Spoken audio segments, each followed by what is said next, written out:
Hi, everyone. I'm Bill Squadron, President of Our Energy Policy, and welcome to today's webinar on innovation and the energy transition. Our co-host, the Clean Fight New York, and Our Energy Policy are bringing you this panel discussion, which we'll get to in just a moment. First and foremost, I would like to thank our partners and supporters of this webinar series and of the Our Energy Policy programs, which provide educational and other support to the energy policy community.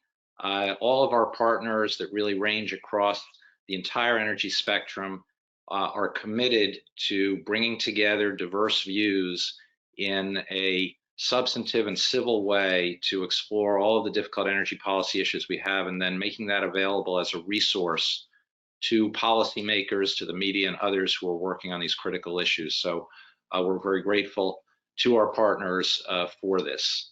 The one thing I want to point out before I turn it over to our distinguished panel today is that everyone is welcome to submit questions. We will get to as many questions as we can toward the second part of the hour. There is a questions tab on your dashboard on the right side of your screen. Please type in your questions and we'll get to as many as we possibly can. So thank you again for taking the time to be with us today. I'm going to first turn this over to our co-host from the Clean Fight New York, Kate Fruscher. Kate is the managing director of the Clean Fight, which is a business accelerator supported by NYSERDA and New Energy Nexus that identifies clean energy and tech companies that have already demonstrated significant potential for scale and helps those companies to scale in New York. Kate has several decades of a career as an entrepreneur and an operator in multiple tech companies and is leading this terrific initiative here in New York. So Kate, please take it away and we'll get started right now. Thanks, Kate. Great, thanks so much, Bill. The Clean Fight is thrilled to be co-hosting this panel on innovation today. As we all know, transitioning to a clean energy economy requires actions on many fronts, but a critical pillar will be innovation.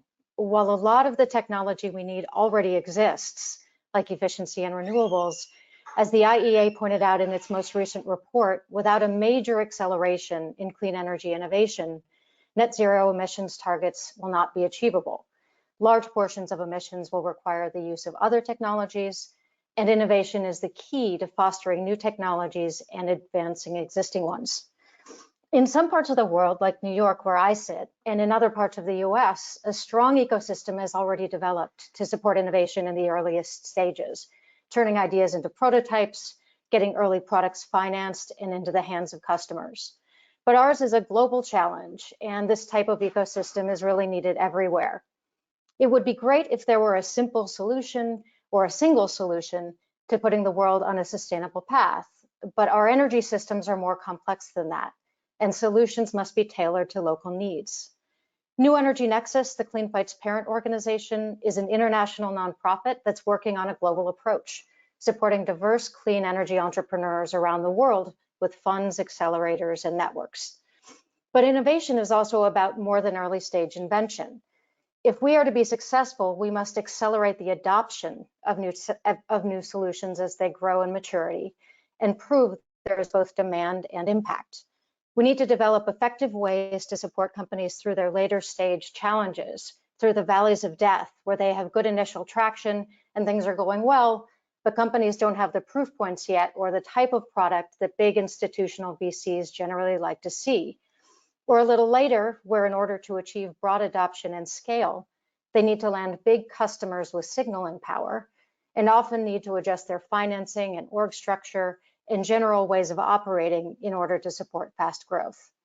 That's the challenge we're working to tackle at the Clean Fight. We're a new not-for-profit accelerator that helps the top growth stage clean energy and efficiency companies from around the world scale in New York to meet future energy needs while boosting economic opportunity and job creation across the state. We help startups with proven technologies and clear market demand to scale at speed by assisting with high-touch corporate matchmaking, local market knowledge, tailored support, and non-dilutive investments. And we do something else, which is deep customer discovery to hone in by vertical on what tech classes we most need to decarbonize but also to understand where the actual demand is and what challenges customers face, since that's a critical part of the puzzle too. By doing these two things and seeing where the Venn diagram overlaps, we're able to find the sweet spot between market appetite and climate impact that's critical for adoption. We're excited to announce that the second cohort of the Clean Fight will be open for applications on June 21st until July 18th, and we'll be focusing on the thorny task of decarbonizing New York's mass market of buildings, those that are tough to crack but critical to decarbonize, where many stakeholders don't have the same time, resources, and funding as their Class A brethren, buildings that are more likely to house frontline and underserved communities, where greening not only creates climate impacts, but disproportionate health, comfort, and saving impacts too. So if you have a high growth, scalable solution or know of great companies that do, please visit us at thecleanfight.com to learn more. I'm proud to say that the Clean Fight's work is supported by NYSERDA, the New York State Energy Research and Development Authority, as part of the state's nation-leading efforts to support the transition to just, equitable, and a clean economy. Innovating effectively at speed requires that we bring in and support the best entrepreneurs and teams in the world, not just engineers, but people who have the experience and muscle in management and org dev, in marketing, sales, and business development, in ops and manufacturing and supply chain and finance and HR. It requires that investors, policymakers, and potential customers in big corporations take risks and break molds to innovate in how they work too. So basically, it will take all of us. To bring us into this rich topic and conversation, I'm pleased to introduce our moderator, Anna Sifkin. Anna has spent her career making the business case for energy efficiency, clean tech innovation, and building performance as a means to address the world's energy challenges and the global urgency of climate change. She is the inaugural executive director of the Wilson E. Scott Institute for Energy Innovation at Carnegie Mellon University, and she co-created the University Energy Institute Collaborative, which includes leaders from 157 university-based energy institutes in a national network. In 2020, Anna was appointed by the U.S. Department of Energy as a U.S. Clean Energy Education and Empowerment Initiative Ambassador. And with that, I'll turn it over to Anna. Thank you, Kate. I'm so grateful to be here, and I want to say a special thank you to Our Energy Policy and to the Clean Energy Fight, particularly with your connections to New Energy Nexus and NYSERDA. And I look forward to helping folks find you by June 21st. Today, I just want to say a warm welcome to this exceptional group of panelists, and I'm so glad to be a part of this endeavor today. So we have three panelists with us today. We have Vanessa Chan, Matthew Eggers, and Deepinder Singh. So I'll be giving each of them a quick kind of bio walkthrough. I want to make sure everyone hears about their incredible work. So Dr. Vanessa Chan is the Chief Commercialization Officer and Director of the Office of Technology Transitions for the DOE. She is the director of that office, and in this role, she's responsible for all commercialization activities under DOE, the 17 national laboratories, and the department's other research and production facilities across the country. She is an innovator who has worked across a wide range of ecosystems, from academia to Fortune 1000 companies and to startups. With her is Matthew Eggers, who is with Breakthrough Energy Ventures.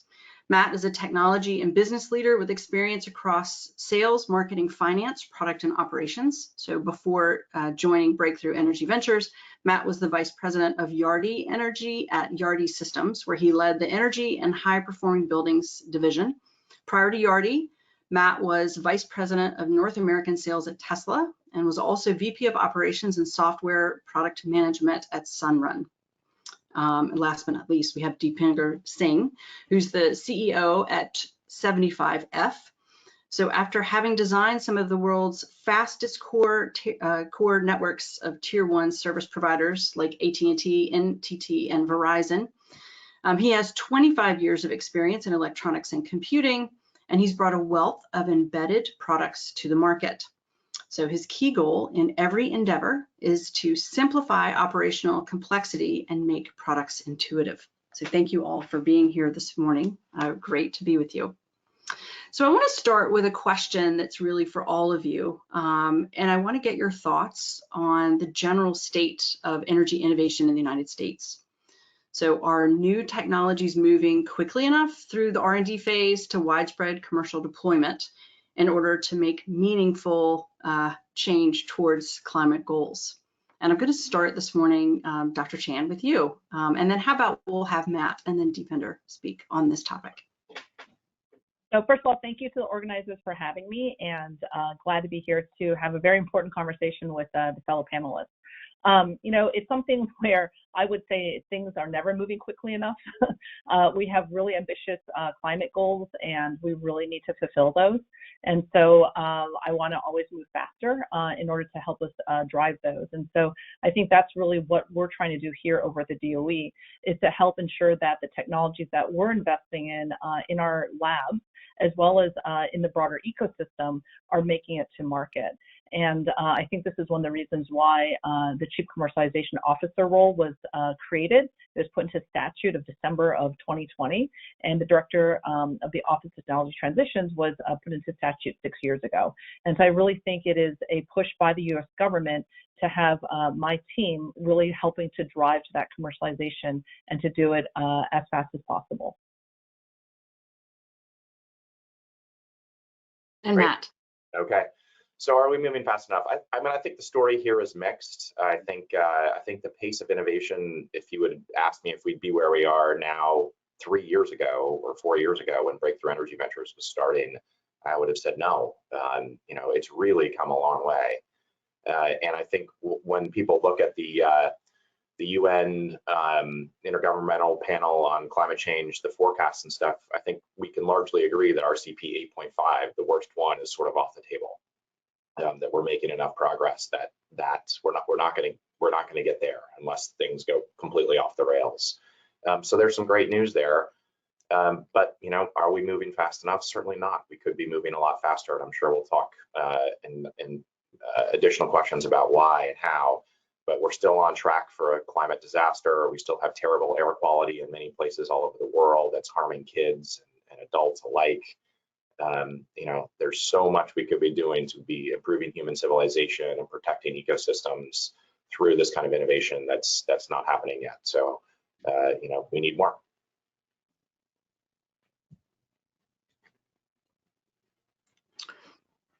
You're on mute. We can't hear you. It does help to unmute. So, I agree with the rest of the panelists. In some ways, we're moving fast, and I think it's predominantly with analytics and optimization and software-based technologies. Perhaps the adoption cycle has been very, very quick. I think in some of the hard tech areas, we still perhaps lagging.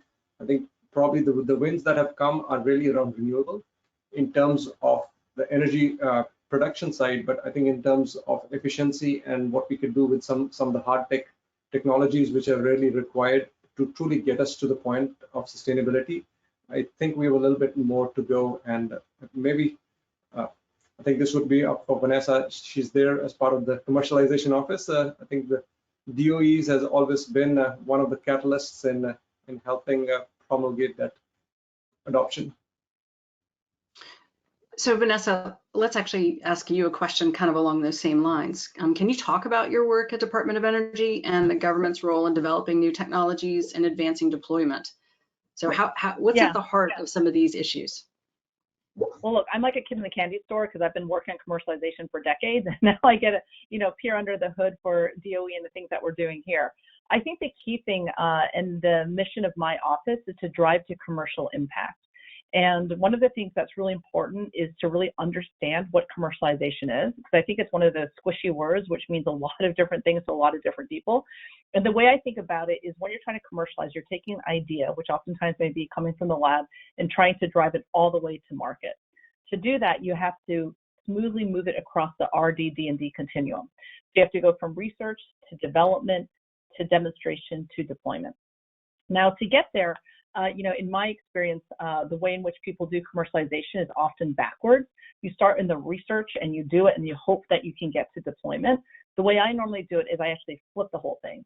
which is I start with deployment, ask the question, what do the sustainable economics need to look like so that the private capital will take over and drive this out? Given the entire value chain that needs to come together to deploy a technology, what do those ecosystems need to look like? How are people actually going to make money so that the private sector can take over? And then using that, what does the technology have to deliver in terms of technology milestones to get us to fully scalable deployment economics?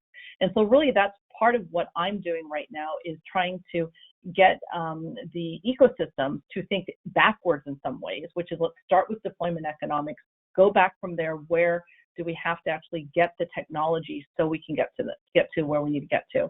And so really, the Office of Technology Transitions, my group, is really around how do we help almost lubricate the entire DOE around how we drive towards commercialization. We have 17 national labs across the nation, which are world-class. We need to drive to public-private partnerships with them on steroids so that we can really bring things to market. And we really do a lot to kind of convene decision makers, stakeholders, and make people aware of all the amazing stuff the DOE labs are doing. As part of it, we have a great portal called Lab Partnering Service. So look up Lab Partnering Service DOE, and you actually can go in there and type in keywords and actually find out what patents we have, what researchers are actually doing, and you actually can get connected to research and what facilities people can actually utilize across the system. And so really that's what we're trying to do here, and what my role is to catalyze the government and the work we're doing in DOE to work closely with public-private partners to bring the things to market. So Vanessa, I'm glad to hear about the way you're thinking backwards. It makes actually complete sense. And with that, I'm actually going to push over to Matt and say, so given this, so what should financiers, what should VC be looking at or talking about? How can we de-risk and support what the Department of Energy is doing, and also do it sort of at scale?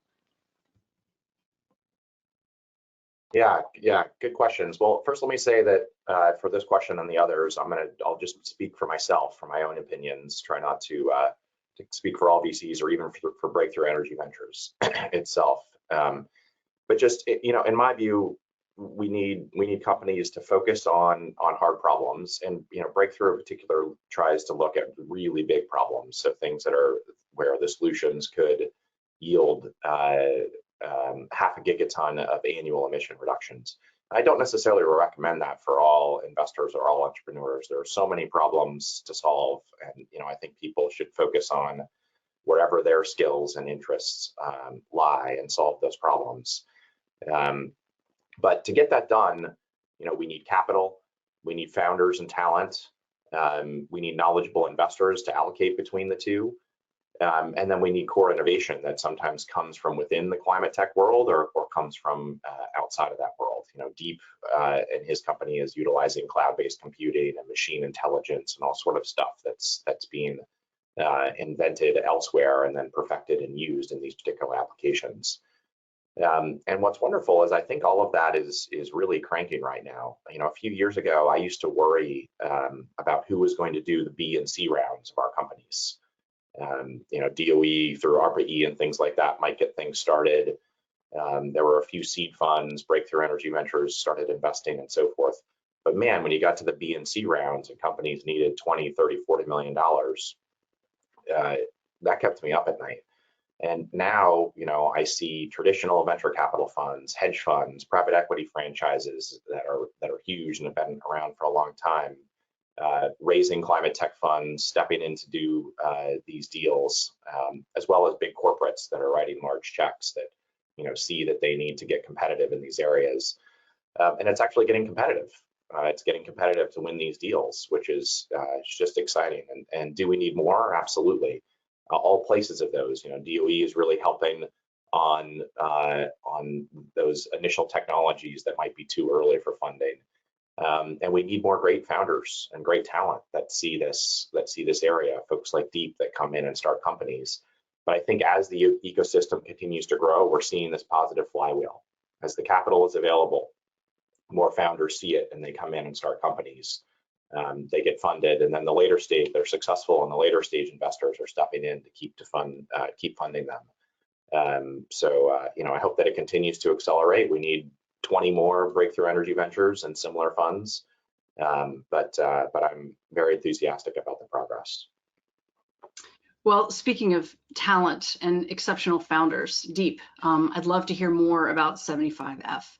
How have you sort of put your financing model together? And I know that, I mean, you and I met at Industry Growth Forum, so I know that you've been involved in that national ecosystem. Can you tell us about how that has helped your company progress?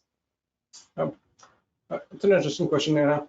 I think one of the things that we did is, you mentioned in my bio as well that I am not at all from this industry. I'm actually a network dude.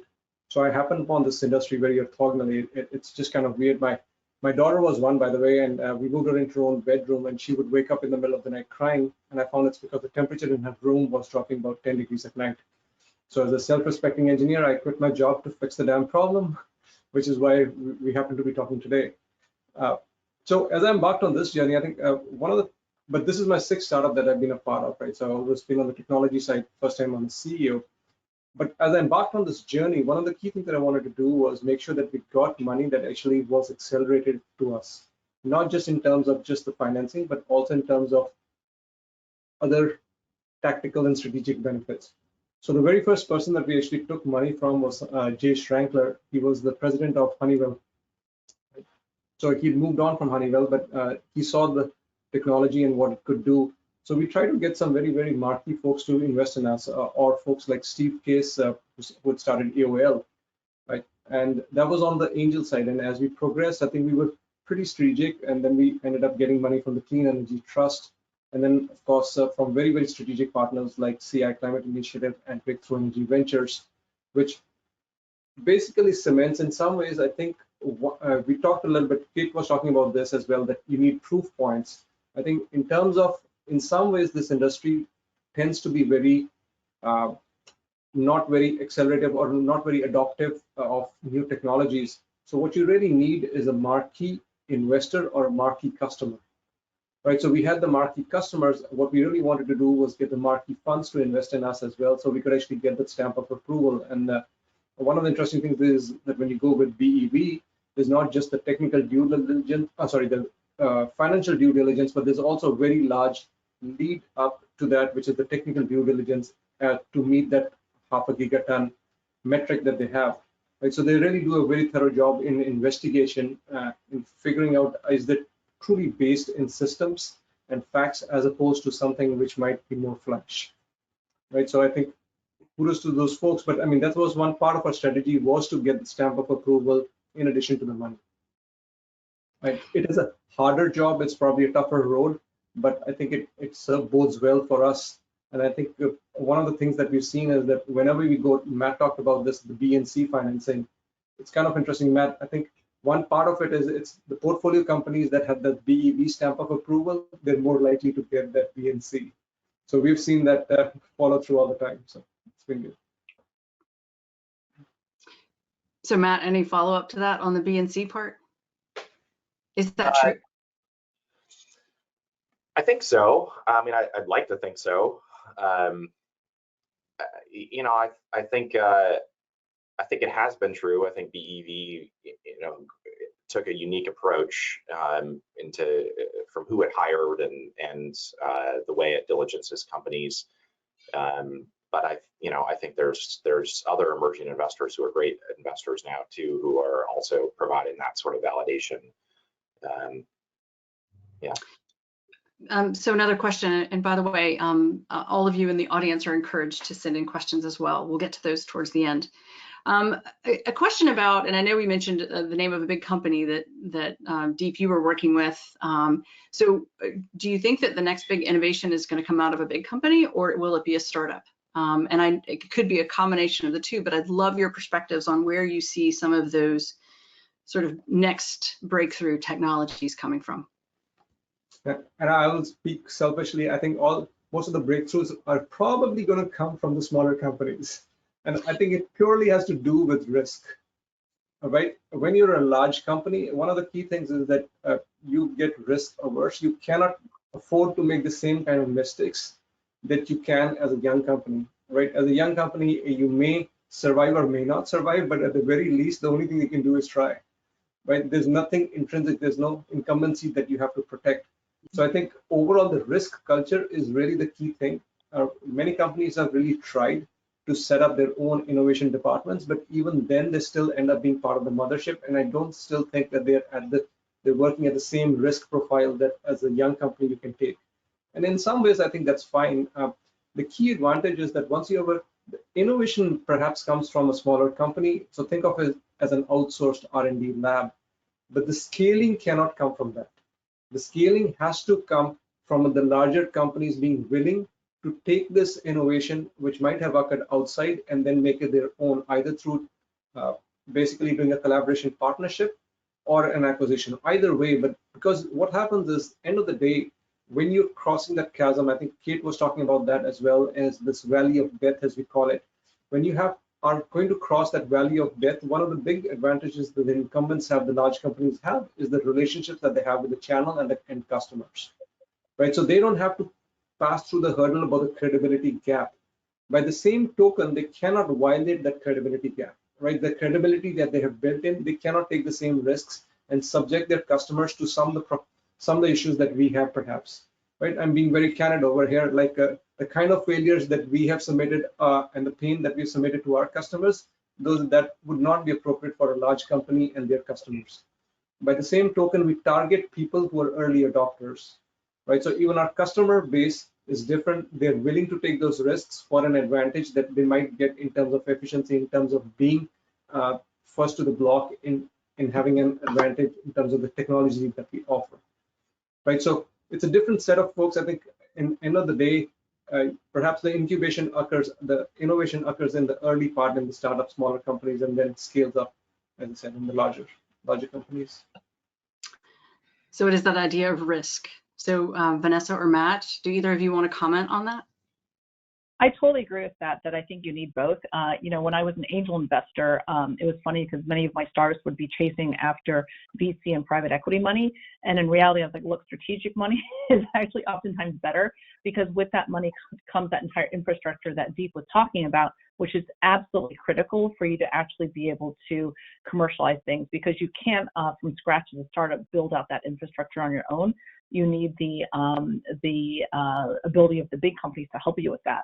And what I've been seeing over the past few decades is exactly as Deep was saying. It's like kind of people are moving from internal R&D to more strategic M&A and buying the small companies, right, to bring in to get to that scale. And the key thing is that you don't kill the small company when you bring them in, and that is really, really, really critical. But I also think that, ultimately, when we look at these things, the hungriest person is number 3, the established number 3 company, because they're trying to figure out how to unseat number 1 and 2.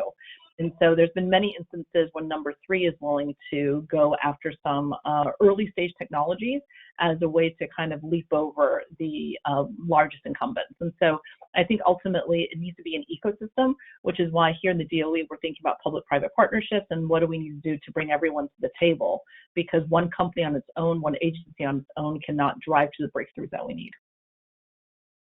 Yeah, I agree with all that's been said here, and there's been a lot written and said and studied about big companies and the challenges they have for innovating.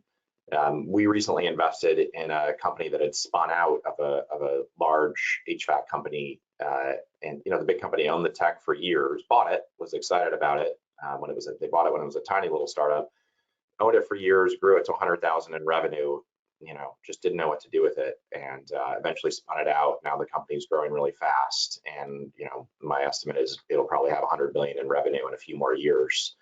But they just weren't quite sure how to grow this thing that didn't look like what they normally work on. But I'll emphasize that the collaborations here are really important. And I think from folks that come over from traditional tech, they might take issue with what Deep said, that you need these collaborations to get big. I mean, Snowflake didn't, it reached a giant size without those collaborations. Coinbase didn't. But what I think this area is different, and the skills in academia and in research labs and in big companies are much more valuable in the areas of climate tech than they would be in traditional tech.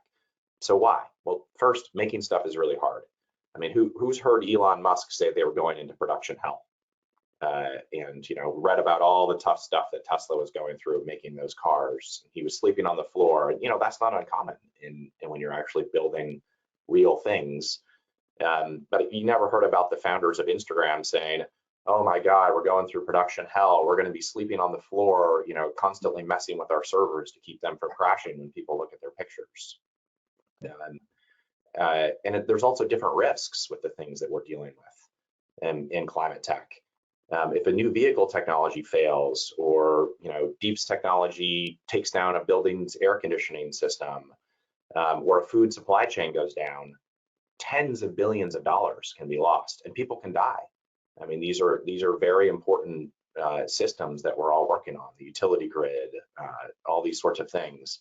You know, again, if Instagram goes down for 3 days, people might actually be happier than they wouldn't believe it, but that might actually be good for them. So the skills, the understanding of production, the understanding of how to manage a supply chain, of how to manage a grid to keep people safe and healthy, keep all this functioning is really useful for a company like 75F or many of the other ones that we invest in. So, you know, we appreciate strategic investors. We appreciate forming collaborations with those big companies. You know, we need their expertise, their talent, and their production capacity to make this all work at the scale and economic value that we want it to. So we've touched on this a little bit already, but I really want to focus on this idea of collaborations. So how can we actually expand collaborations? I know you've said a couple of ways, but are there other ways that we should be thinking about expanding these collaborations to be more beneficial to the overarching task at hand? That's a question for any of you. I can jump in. One of the things that, you know, we've been doing are grand challenges here at the DOE, right? So it's been the energy storage grand challenge to kind of get people on the same page of what has to happen. I also think that convening is really critical. So my group runs something called the Innovation X Labs, where when we're on the other side of the pandemic, we'll do them again, where we'll choose one industry vertical and actually bring all the folks in that ecosystem together to think about where do we need to go next. And then coming out of it, hoping to catalyze MOUs and other things like that, so the ecosystem is collaborating together. So I think those are the things that we need to do, is to convene and to also get together and think about roadmaps and where things have to go. Because ultimately, if you're really driving to breakthrough commercializations of new technologies, the entire value chain has to be aligned to get there. And so if we're not working together to brainstorm how you get to deployment, then we won't be able to get there in a way that is allowing us to scale. And so I really think we personally are playing a big role in that, because that is how we drive to big commercialization opportunities. I think that's a good point. I think and I want to again come back to what Kate and the folks at the Clean Fight are doing as well. I mean, that's one way. One is to have the grand challenges. The other is an accelerator, which is purely focused on that matchmaking, right, of bridging the gap between where your end customers are going to be. Because when you're a startup, there's a decent chance you probably can't even get an audience with some of the folks that you really need to collaborate with, right? So just making sure that the people are in the right room so you can get to talk, I think is a great opportunity, whether it's through the matchmaking that Vanessa's doing, or, as I said, the Clean Fight. Yeah, my addition to the conversation here is, and we see so many strategic companies working across the portfolio, which is great, but I think they still have a lot to learn from how the tech industry has done this. You know, like a Salesforce investing arm or Google's investing arm, because they often they'll miss out on some deals and they make others go really slow, either a business development deal or an investment deal, because they demand things that they would have gotten or expected to get 20 or 30 years ago, like a right of first refusal on an acquisition of the company once they invest, or some specific branding rights, or really adverse materiality clauses and indemnifications and so forth. And so they might get kicked out of opportunities because of those things. Like, those things just aren't going to work for startups trying to create billion-dollar companies. Or they might slow things down and take 6 or 12 months, and they're ultimately just hurting their own business trying to protect these rare and bizarre edge cases. And I think that's the way big companies worked with small companies all the time several decades ago. But I think a lot of the companies in these industrial industries and so forth could really look at how it's done in tech, look at how Google Ventures does these things, look at how Salesforce Ventures does these things, and look at how all those big companies collaborate with little companies and learn a lot about, don't worry about the edge cases, don't worry about if the company is only worth 50 million, how that's going to work out for you. Just, move fast, get involved, take the risk, and you'll probably create much more value that way than getting caught up in a lot of details. But I think that's a great point, especially about the piece about we always think of this, that when you're a little mouse and you're dancing with the elephants, you have to be a little bit careful, because they might be having a good time, but if they step over you, they don't even notice, but there's not much left of the mouse. Right? So when we're dancing with the big boys, it's you have to be a little bit careful. But from their perspective, I think they're just trying to be very, very protective. But you're absolutely right. I mean, if they could just open up, it would make life a whole lot easier for a whole lot of people, except the lawyers pay. Right. Lawyers would make a lot less money, but the companies themselves would make a lot more money. Right. But where would the world be then? And this is where I think, I've oftentimes seen things die on the contracting table with things. And so I think there's a need to be more thoughtful around risk management versus risk averseness, which I think, Matt, you had brought up.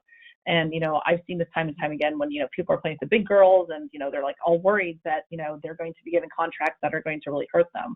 And so I think this is one of the things that we're trying to drive towards, is how to make it easier to work with the DOE so that we can bring smaller companies, bigger companies to DOE and our national labs. Because I really think getting us together in a physical space will really help to drive to some of the climate goals that we have. So that's fantastic. If I can ask you for one more ask, and that is that I wish that just like we have the NBC, we have standard papers for executing a Series A or a convertible note, I wish there was just a standard contracting language that somebody would put up there and say, this is a template that innovative companies should work and perhaps follow, right? It's just, it would so simplify stuff. Just needs to be. We're trying to do that. The challenge is the companies are the ones trying to change the language. So I think there's the other side of it too, right? It's a two-way street, and so it'll be interesting to try to navigate this, because personally, I think if we're going to hit our climate agenda, coming to your very first question, we have to move fast, and legal contracts can really put a damper on moving fast. So we have to figure out a process, to your point, Deep, around how to do it more standardized. But I think it requires the entire ecosystem to be comfortable with that.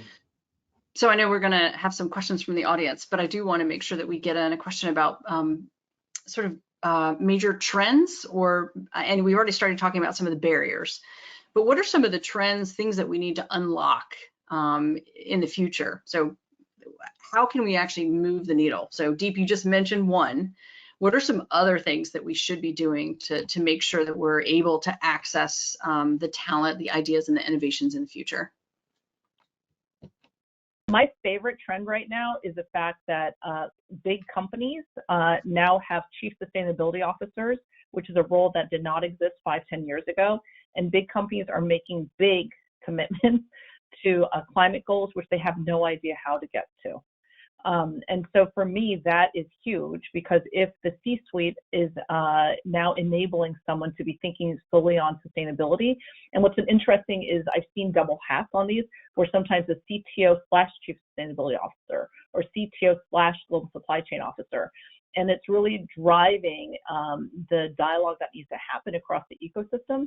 And then the CEO is also signing up, and saying, look, I'm committed to making these commitments, but she has no idea how to deliver them. I think that's great, because they're making a commitment that's going to catalyze them, right, to drive to something.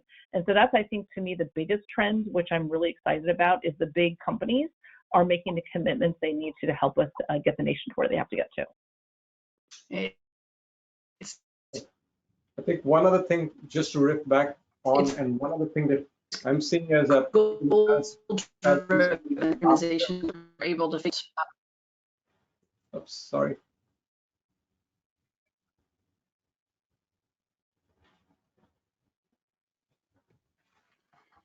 Anna, did we lose you? I'm sorry. No, go ahead. I think I have a bit of a delay, so please go ahead. Okay, so what I was suggesting is that one other thing that trend that I've seen is actually some of the activist hedge funds take on some of the large companies themselves and force them, like some pretty, I think, high-profile cases came out with engine number one in the last week, right? And not just activist hedge funds, but also interestingly some governments, right? So if you see what's happened with Shell in Amsterdam as well, in the Netherlands as well, they've been forced to meet certain goals. So it's kind of interesting, is like it's also where the money seems to be pushing these companies as well. So the CEOs are being rewarded not just for meeting the profitability goals, but also in this case being held accountable for some of the sustainability goals. So. Agreed. So Matt, any comment on that? Thank you very much to our panelists. Apologies, we do want to jump in and move to Q&A just so we can get through as many of these as we have time for. It's been a fascinating discussion so far. First question on our list here from Mike Lubell and for Vanessa. You mentioned the importance of private-public partnerships and the capabilities of the 17 DOE national laboratories to foster them. But historically, the labs have been unable to accommodate the private sector's need to move quickly. How can labs retain their excellence and peer review procedures and still meet the requirements of the private sector? And how can DOE avoid the accusation from conservatives that it will be picking winners and losers as it develops new mechanisms to address those requirements? So look, this is a big question and a good question. And quite frankly, this is one of the reasons why I'm excited to come to the DOE, is try to help get us there. I think the key thing, right, is the DOE labs have an open door. Anybody can come and interact with us, which is one of the reasons why we have the lab partnering service. Is you can go right now, any person listening in, and actually go and find out what the different labs are doing, and then get connected to researchers, facilities, and IP, right, that allows open access to even a one-person show to one of the biggest companies out there, right? So we really have open access, and so there's really no drive to try to, restrict that. And then I think the other thing is, as I mentioned, is the ability to think about ways that we convene through Innovation X Labs and bringing decision makers together that allow us to workshop as an ecosystem, an industrial ecosystem to get there. And there's things that we're doing right now to try to make things easier once things have been identified. So we talked about contracting as being a barrier. If there's ways we actually could allow lab researchers, right, to learn more about commercialization, that is key. And so I run Energy I-Core, which is a way in which we have our lab researchers learn about commercialization. They spend half time, 2 months, looking at the value propositions of their own projects, doing a ton of cold calls with industry, and then coming out of that isn't even so much what's happened to their project, but their mindset has been expanded. So it allows the researchers now to understand how to connect to industry. So this really is an all hands on deck, multi-pronged approach to drive a culture change. And that's really what I'm excited to be doing here in my role. So the answer is, I don't have a magic bullet, this is what's going to happen, but basically my entire job description is trying to figure out how do we do this. Great, well, thank you very much for that. Looks like we're having a little bit of technical difficulties. So as we wait for Anna to jump back in, we'll move into the next question here. Question is from Katrin Hillner regarding economic modeling, specifically around deployment. Has the modeling that you've seen, does it take into account the legacy assets from organizations and writing those off?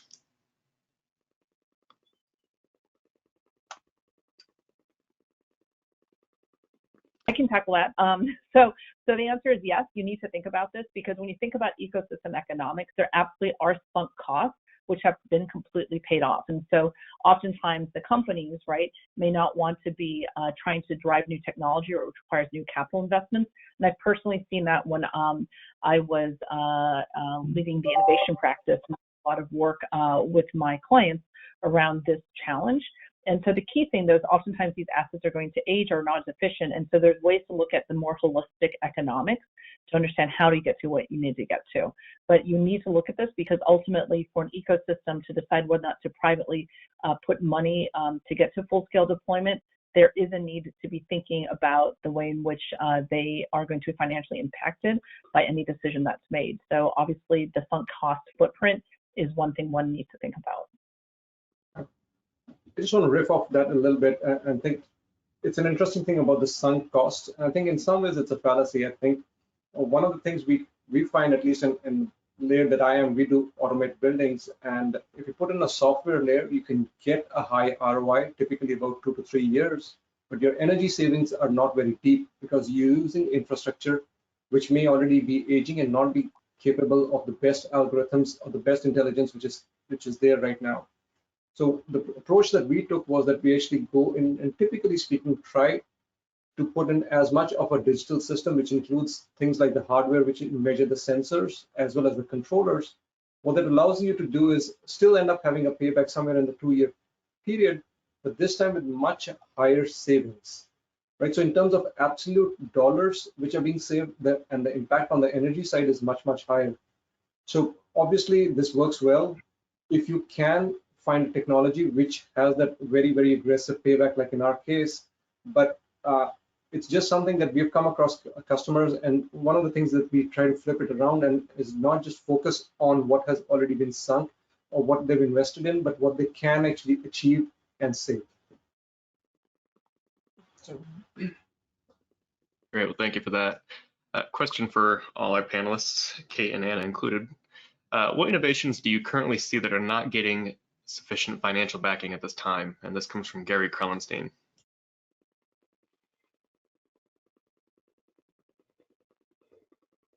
Well, I'll take a shot at that one.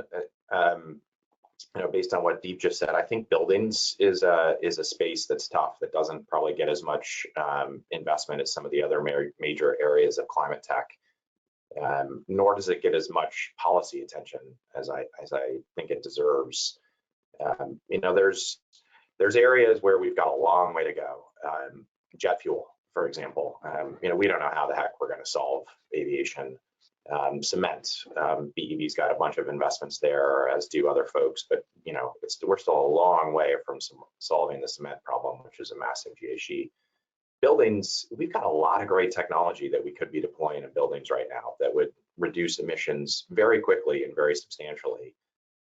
And there's market failures that make it difficult. There's split incentives between the tenant and the landlord. There's short-term ownership issues. There's disruption to tenant issues.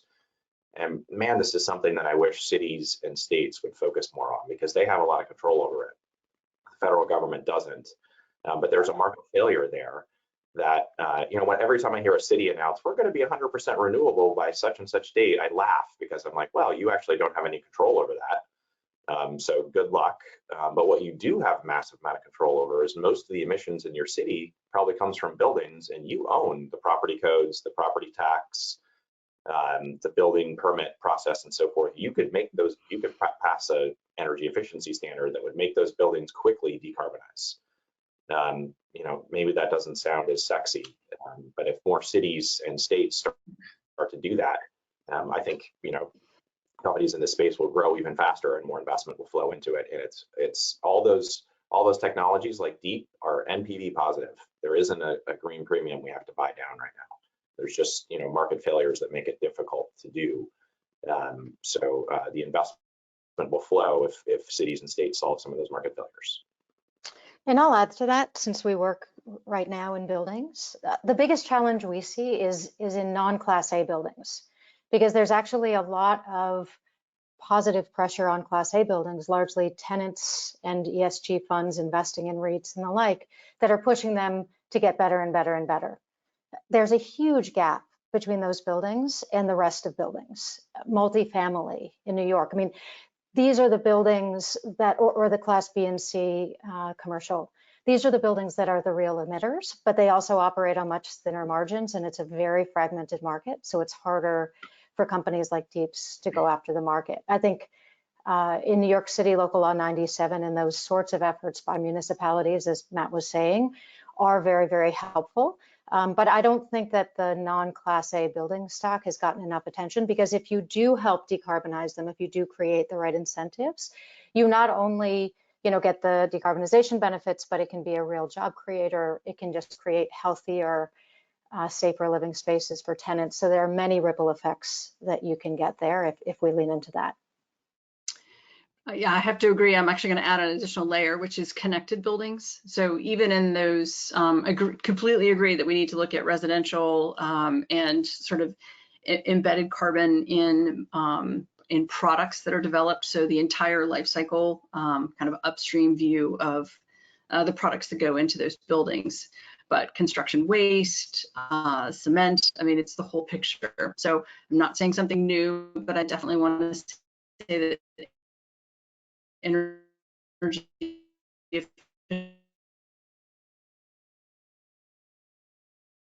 Excellent. If there's no other thoughts, we'll move on. This next question is for Matt, but I think if anybody else can speak to it, we'd love to hear your thoughts as well. Can you talk a little bit about the impact you've seen from special purpose acquisition companies in the last couple of years? Has this had a major impact on on financing innovation? I think it's had a meaningful impact. I don't know if I'd call it major, but it has had a significant impact. You know, I mentioned earlier that I think there's been, I used to worry about B and C rounds, and so for some companies, they haven't needed to raise a B or C round of venture capital because they were able to go public through a SPAC. You know, that's cooled off, and I worry about the trend anyway. Companies that are 3, 4, 5 years out from revenue, it's, you know, it's, the public markets aren't used to handling, to evaluating and supporting those companies over a long time. So I worry that the public markets will change their minds and no longer want to support a company that's 5 years from revenue or something like that. But I think SPACs have provided you know, exits. They've provided huge amounts of capital, and that's really valuable. And I think they're here to stay. I don't think it's, you know, I think we'll see it ebb and flow. But I think SPACs are here to stay and will be an important method of financing for some companies for some time. Well, that's great. Thank you very much. Next question for the group here is from Kay Kaufman. What is the connection between policy and innovation? As far as policy being a spur or barrier to innovation, what's the right balance?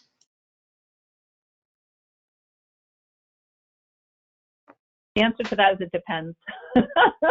I don't think you can do a one-size-fits-all for any of this stuff, and it really depends on, you know, kind of what the goals are you're trying to get to, and then going backwards from deployment economics to see what policy needs to do to help you get to your goals. Sometimes you need policy because the ecosystem is not going to move. Other times you don't. So it really depends on the goals and the application and the ecosystem that you're working with. I do want to add that I think we've seen some of the policies like Local Law 97 is pretty interesting that Kate's seeing in New York as well. In some ways, it focuses attention. I think one part of policy is to provide an incentive. The other part is just to highlight an area. I think Matt talked about this as well, that there's been some failures, economic failures, market failures in terms of which should normally work, that even where there's no green premiums, people are not ready to invest sometimes. And primarily that might be around risk aversion. So, but if you make it policy, you just highlight the thing, even if it's once the wheel gets primed, I think it's self-sustaining. But I think one part of policy is to provide an incentive to get people off and do something about it. Great. Next question here is from Ishneet Kaur. What are your thoughts on regulatory mechanisms for cost recovery for new tech innovation projects? How do you approach innovation when it results in higher ratepayer bills?